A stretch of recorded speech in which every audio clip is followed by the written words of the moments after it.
Welcome back to Gear Up Windows YouTube channel. In this video, we will guide you on how to find the details of motherboard on Windows 11 or 10 PC using PowerShell. For this, first click on the Start button and type PowerShell.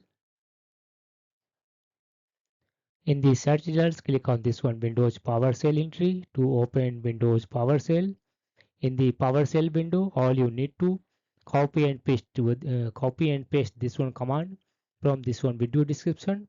After that, press enter on the keyboard. Beside product, you can find this one model number of your motherboard. Beside manufacturer, you will find the manufacturer of motherboard. Beside serial number, you can read your serial number of motherboard, and version says version of the motherboard model.